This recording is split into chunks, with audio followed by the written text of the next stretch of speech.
आइए उसके करीब चलें और अपने आप को नम्र कर दें। वो हमें शिरोमणि बनाने जा रहा है। Let's worship his holy name together. तूने किया खाली अपने आप को, छोड़ी सारी महिमा। होकर खुदा कि यीशु ने अपने आप को बना मनुष्य समान, बन गया दास के समान, बन गया दास के समान। तूने किया, तारीफ हो, तेरा धन्यवाद हो। तूने वो सब कुछ हमारे खातिर सह रहा है। वो मारा गया, टूटा गया, दबा कुचला और दुर्दशा में पाया गया। वो पड़ा रहता था, उसकी कोई सुधि नहीं लेता था, उसकी कोई उसके करीब नहीं आ पा रहा था डर के मारे। ये उसने सहा अजीजों, उसने साथ नहीं छोड़ा है। उसने ये नहीं कहा है मेरे पिता नहीं हो रहा मुझसे, उसने कहा तेरी मर्जी मेरे जीवन में। आइए प्रभु यीशु के हाथों में सौंप दें और जीवन को बदलता हुआ देखें। मृत्यु सही, हाँ मृत्यु क्रूस की, और हुआ सबसे महान। तू राज करे, तू राज करे, तू राज करे सारी दुनिया पे। टीके सारे घुटने टीके, घुटने टीके यीशु नाम के लिए। तू राज करे, तू राज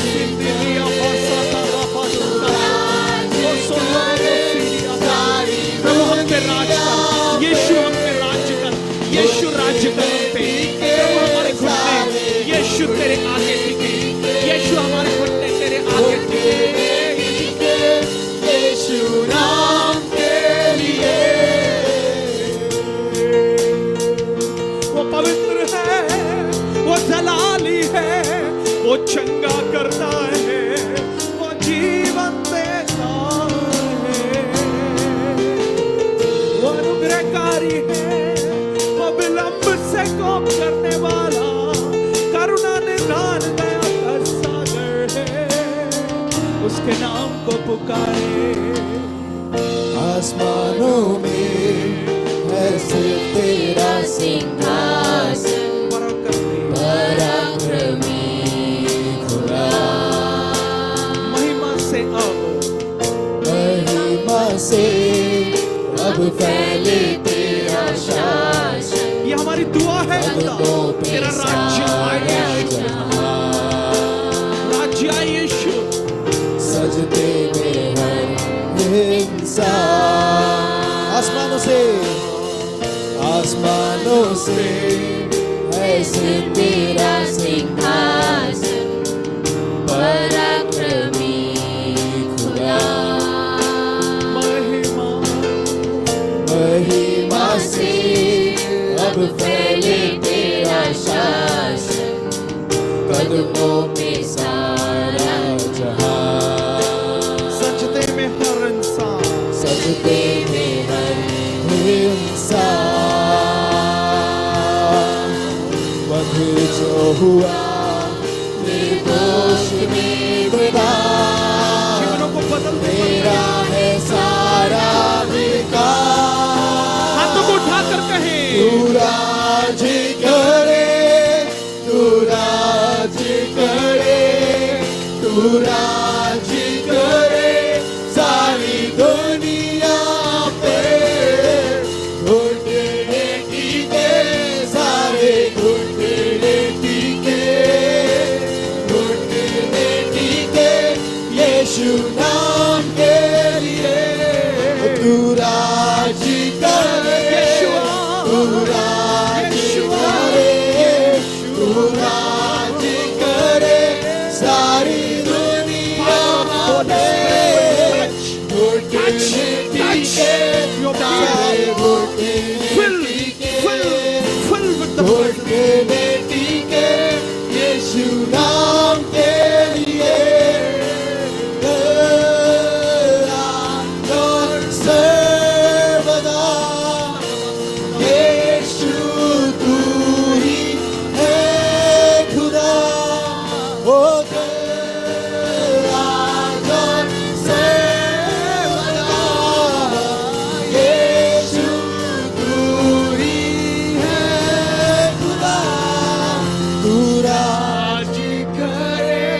यीशु के कोड़े खाने से वो बोलने वाले चंगे हो गए।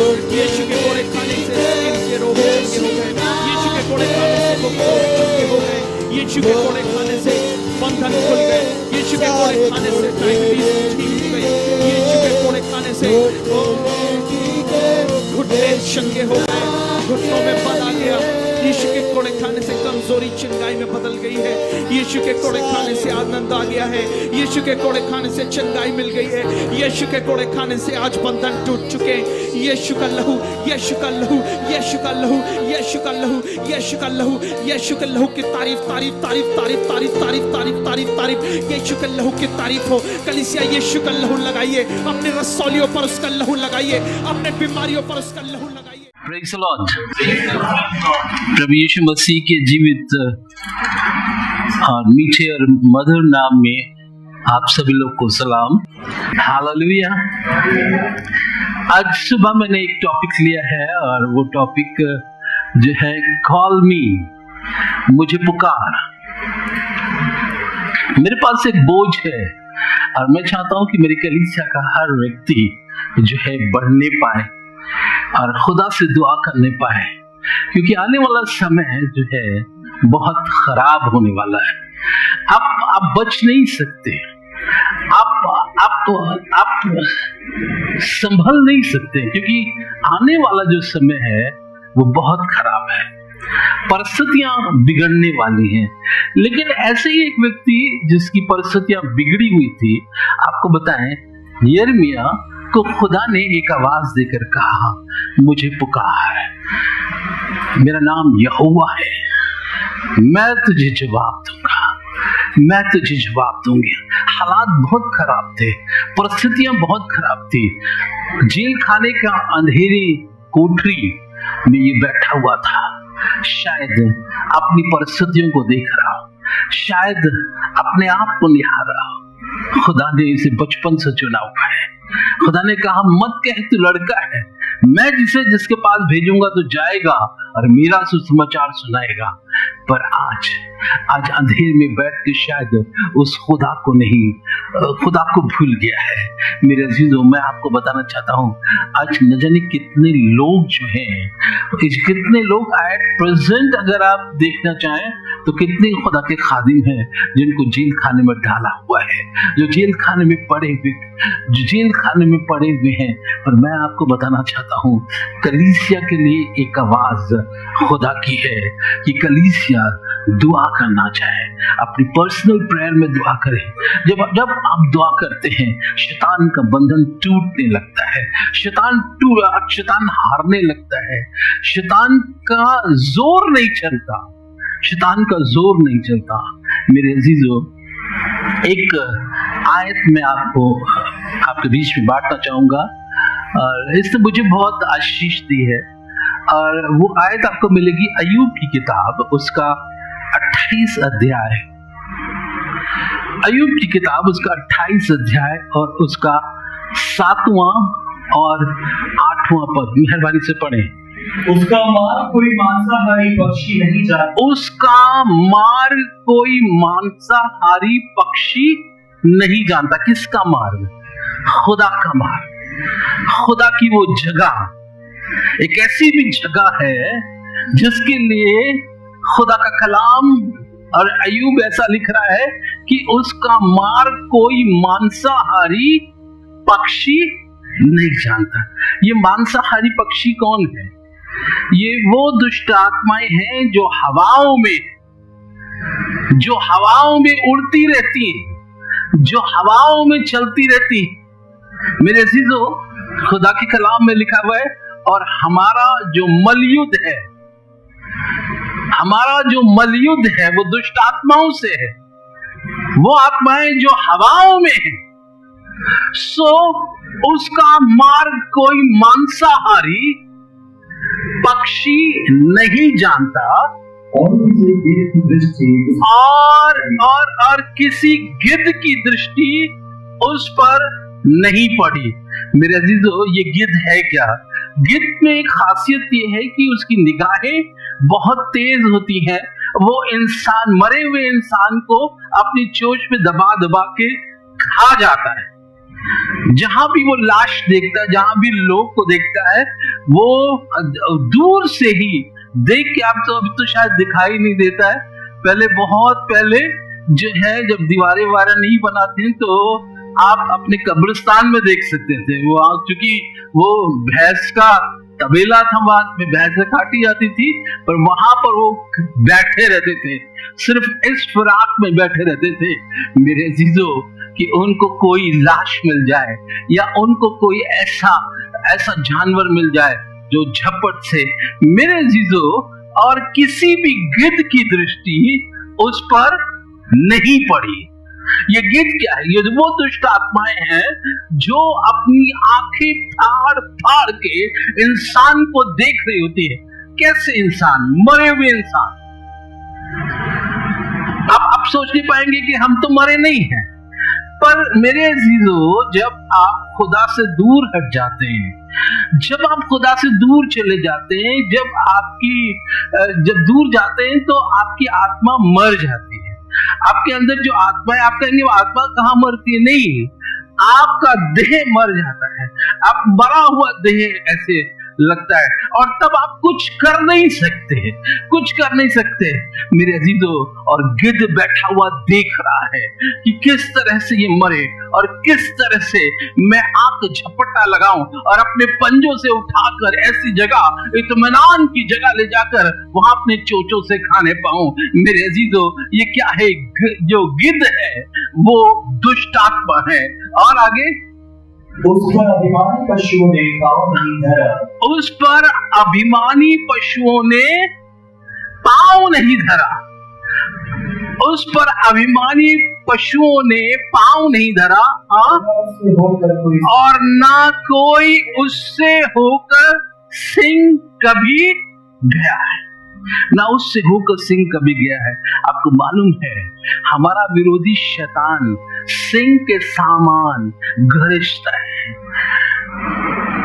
अय्यूब अपनी किताब में ऐसा लिख रहा है कि उसका मार्ग कोई मांसाहारी, कोई दुष्ट आत्मा नहीं जानता, ना कोई गिद्ध की दृष्टि उस पर पड़े, ना किसी दुष्ट आत्मा की दृष्टि उस पर पड़ती है, और उस पर अभिमानी पशुओं ने पांव नहीं धरा।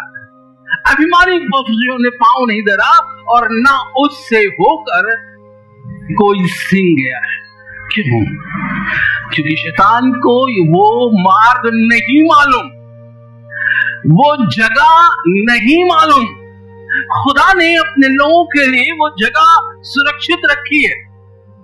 मेरे अजीजों, अगर आप खुदा के लोग हैं और खुदा को मानते हैं और चाहते हैं कि आप दुष्ट आत्मा से बचे रहें, तो आपको ये मालूम होना चाहिए कि खुदा ने आपके लिए एक ऐसी जगह बनाई हुई है जहां आप सुरक्षित रह सकते हैं, जहां शैतान की ताकतें आपका कोई बाल बांका नहीं कर सकती, जहां शैतान नहीं जा पाता, क्योंकि उसे वो जगह नहीं मालूम, वो जगह मालूम नहीं है। आप सोचेंगे कि वो जगह है क्या?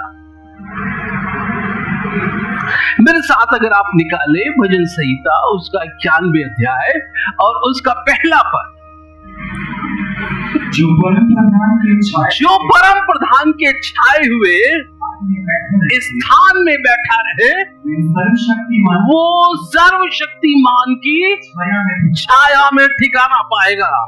जो परम प्रधान के छाए हुए स्थान में बैठा रहे। मेरे अजीजों, मुझे कहने दीजिए, खुदा ने एक ऐसा स्थान आपके लिए बनाया है जहां आप जा सकते हैं, जहां आप छिप सकते हैं, जहां आप रह सकते हैं, और वहां आप निश्चिंत होकर बसेरा कर सकते हैं, क्योंकि वहां कोई सिंह अपने पांव को नहीं धर पाएगा, ना कोई गिद्ध आपको देखने पाएगा, ना जो पक्षी हैं वो आपका कुछ बिगाड़ नहीं पाएंगे, कुछ नहीं बिगाड़ने पाएंगे, क्योंकि प्रभु अपने परों के साए तले आपको रखना चाहता है।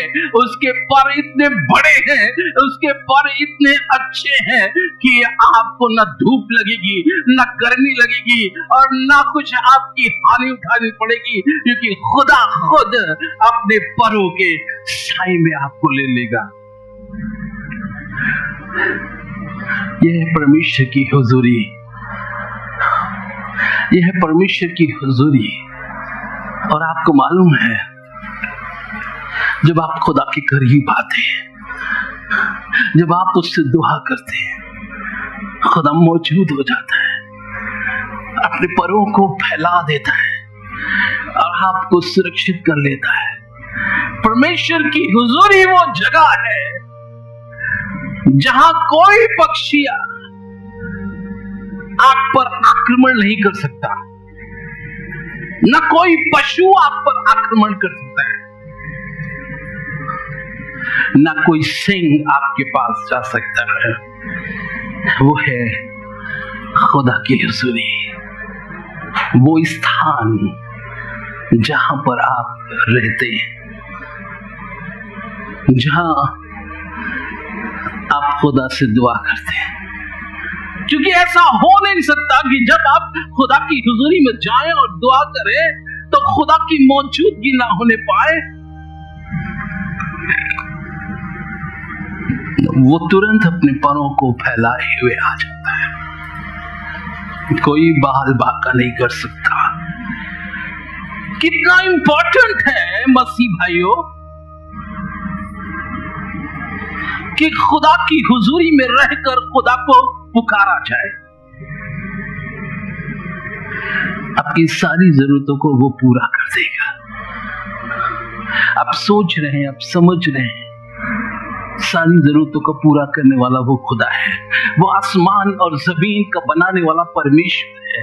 वो जो चाहे वो कर सकता है, उसमें सामर्थ है, उसमें कुव्वत है, पर दिल से दुआ करने की जरूरत है।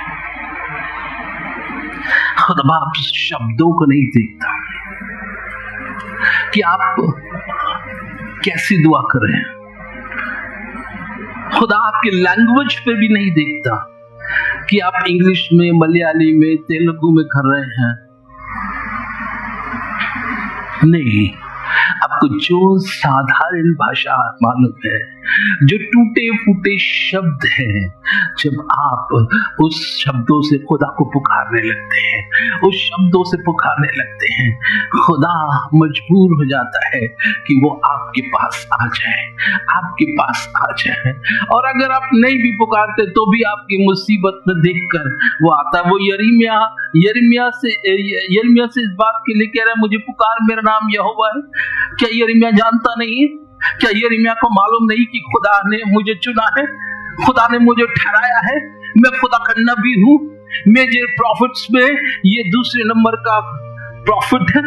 लेकिन इसके बाद भी परिस्थितियां कभी कभी ऐसा हो जाती है, परिस्थितियां में हम मजबूर हो जाते हैं, परिस्थितियां हमें जकड़ लेती हैं, परिस्थितियां हमें अंधेरे कोठरी में डाल देती हैं। पर खुदा वहां भी कहता है, मेरा नाम यहोवा है, मुझे पुकार, मैं अपनी उपस्थिति से तुझे भर लूंगा, मैं अपने परों के साए तले ले आऊंगा और मैं तुझे बचाकर तुझे जीवन देने पाऊंगा। Hallelujah, hallelujah, praise the Lord, hallelujah.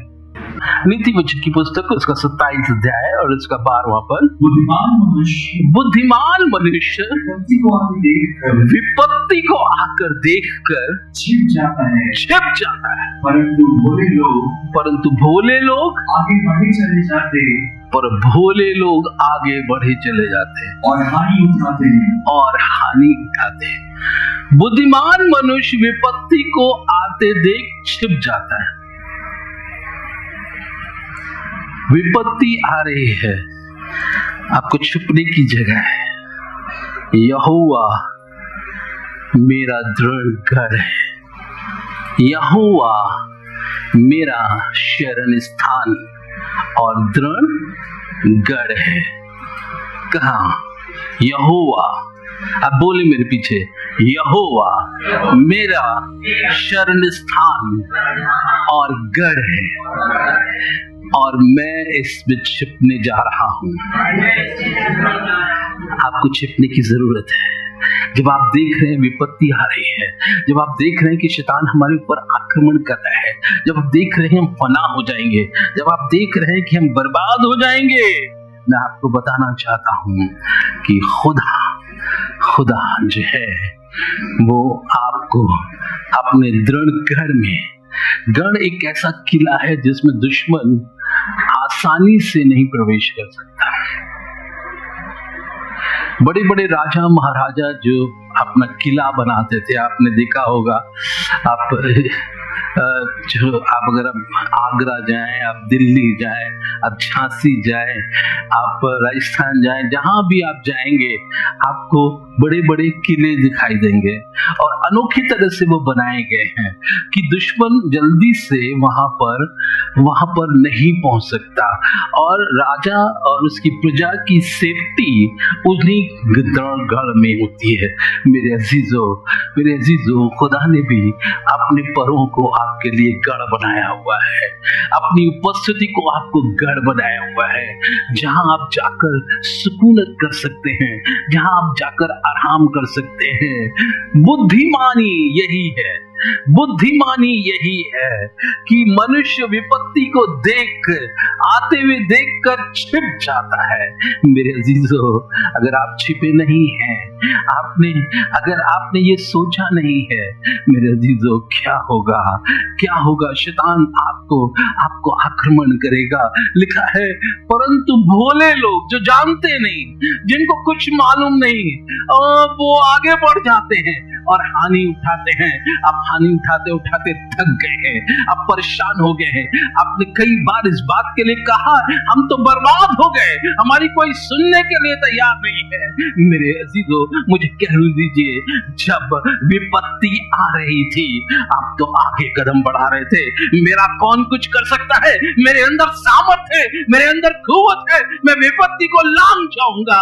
मेरे अजीजों, तभी कोई मांसाहारी पक्षी आप पर आक्रमण करता है, तभी कोई पशु आपको दबा लेता है, तभी शैतान आपको तोड़ देता है। मेरे अजीजों, आपको पता ही नहीं, पर मेरे अजीजों, मुझे कह दीजिए, बुद्धिमान है। अगर आपके अंदर थोड़ी भी बुद्धि है तो आपको सोचने की जरूरत है कि खुदा ने आपके लिए एक ऐसा दृढ़ कर रखा है, एक ऐसी शरण स्थान रखी हुई है, एक ऐसी जगह रखी हुई है जहां हम छिप सकते हैं। थोड़ी देर के लिए बैठ जाएंगे, विपत्ति चली जाएगी, फिर हम निकलेंगे। थोड़ी देर के लिए बैठने का मतलब है थोड़ी देर हम दुआ में अपना समय बिताएंगे, दुआ करेंगे खुदा से, खुदा की उपस्थिति में रहने पाएंगे। मेरे अजीजों, कलीसिया के लिए यह अति आवश्यक है कि वो प्रार्थना करें, उसको पुकारे। मेरे अजीजों, कभी कभी ऐसा लगता है कि खुदा अपने आप को छिपा लेता है।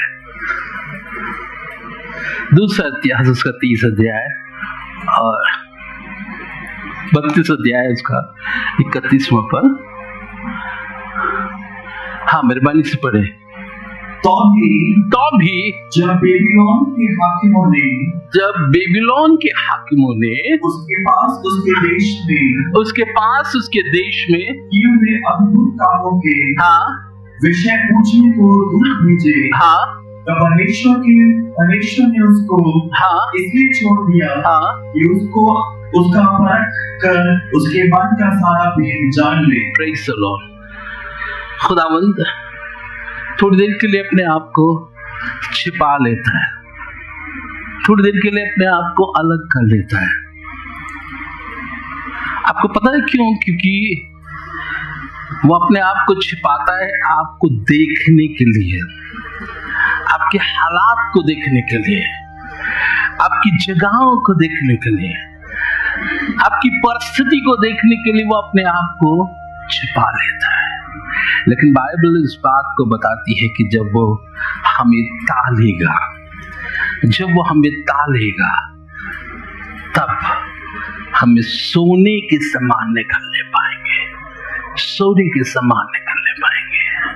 मेरे अजीजों, ये मत सोचिए कि खुदा दिखाई नहीं देता, ये मत सोचिए कि खुदा हमको हमारे नजदीक नहीं आता।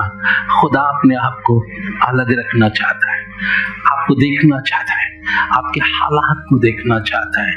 मेरे अजीजों, जिस तरह से जो सुनार है सोने को जो है कोठाली में रख के देखना चाहता है, उसकी वास्तविकता को देखना चाहता है, उसके अंदर के कितने जो त्रुटियां हैं उसको देखना चाहता है। पर सुनार अलग नहीं होता है, वो थोड़ी देर के लिए अलग होकर अपने आप को छिपा लेता है और थोड़ी ही देर में जब सोने को वो ता लेता है तब वो उसको निकालता है, उसकी त्रुटियों से उसे अलग कर देता है। हमारा खुदा भी ऐसा ही है, हमारा खुदा भी ऐसा ही है। और वो हमसे अलग जरूर हो जाता है, लेकिन वो इसलिए होता है कि आपके विश्वास को देखने पाए, आपके अंदर जो ईमान पाया जा रहा है कि किस तरह से आप खुदा में बढ़ रहे हैं, किस तरह से खुदा में तरक्की कर रहे हैं, वो देखना चाहता है।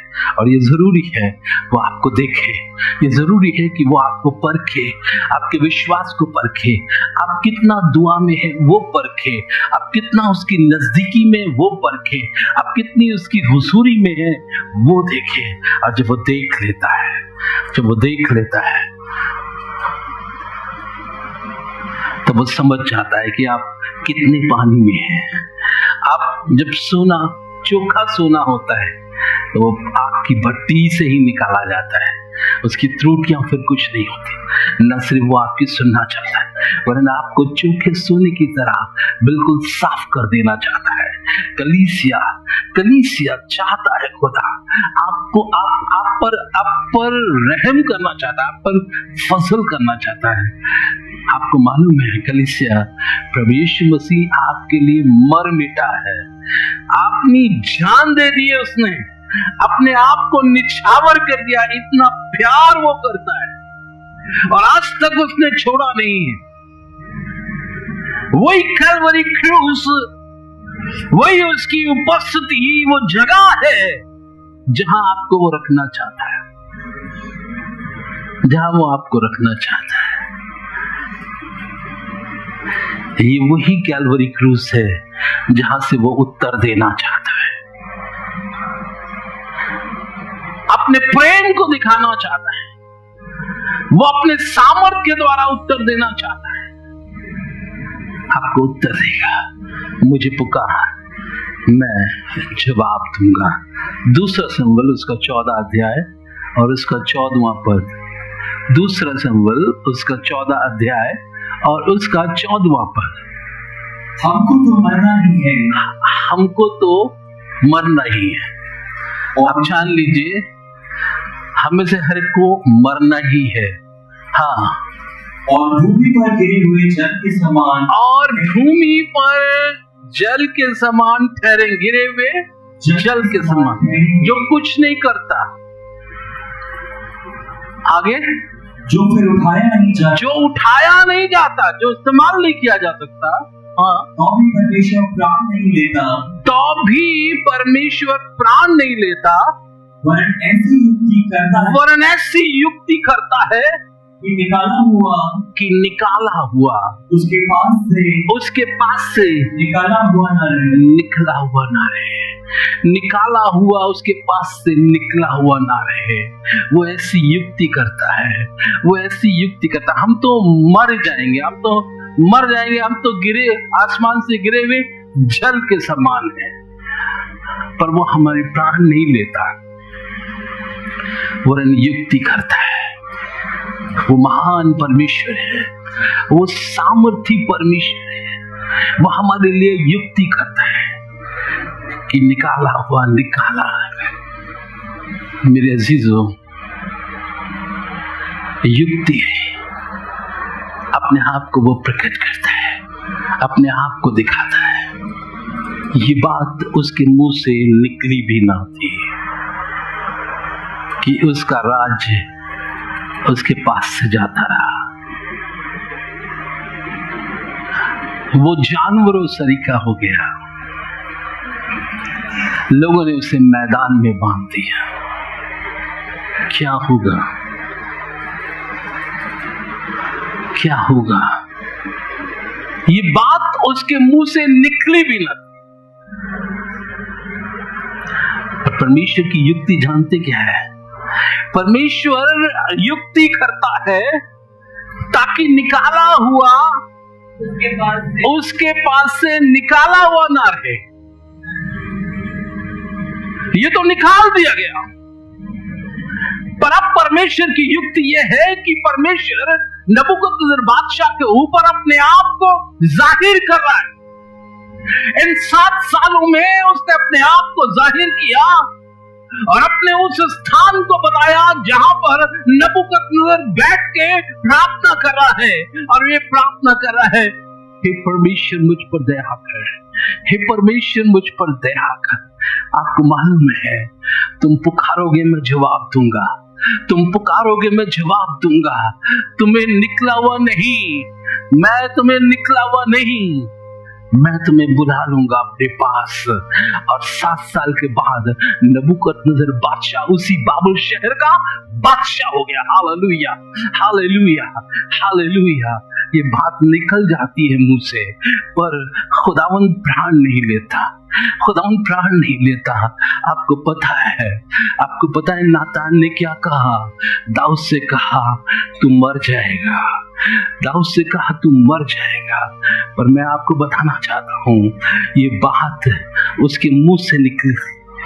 ओ मेरे अजीजों, अभी वो आंगन तक ही गया है कि परमेश्वर ने अपनी युक्ति को उसके ऊपर जाहिर किया, और लिखा हुआ है वो मुंह के बल गिर गया और उसने कहा, है खुदा मैं नहीं जानता मैंने तेरे खिलाफ पाप किया है, ऐ खुदा मैं तेरा गुनहगार हूं, मुझ पर रहम कर, मुझ पर फजल कर। और उसकी युक्ति जो है निकला हुआ नहीं, उसके पास से निकाला हुआ ना रहे। नहीं, मैं तुझे निकालूंगा नहीं। निकल तो गए हो तुम, मौत के करीब भी आ गए हो, लेकिन मैं तुम्हें निकला हुआ ना करूंगा। एक लाहू पुत्र है, आपको मालूम है, अपने बाप के घर को छोड़कर निकल गया है। कहाँ निकल गया है? जब अपने बाप के घर को छोड़कर निकल जाते हैं, मैं आपको बताना चाहता हूँ, हालात बहुत खराब हो जाते हैं। निकले हुए व्यक्तियों के हालात बहुत खराब हो जाते हैं, फटे हाल हो जाते, चिथड़े हो जाते हैं, खाने को नहीं मिलता, दर दर की ठोकरें मिलती हैं। क्या है मेरे अजीजों, ये व्यक्ति, ये जवान बच्चा है, निकल गया है, पर अब निकला हुआ नहीं रहेगा। परमेश्वर अपनी युक्ति को इसके ऊपर जाहिर करेगा, परमेश्वर अपनी युक्ति को इसके ऊपर जाहिर करेगा।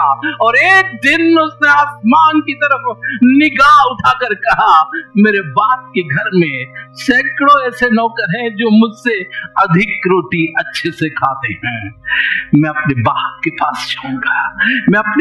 पास जाऊंगा, ओ मेरे अजीजों, ये युक्ति उसने ही निकाली है, उसने ही जाहिर की है।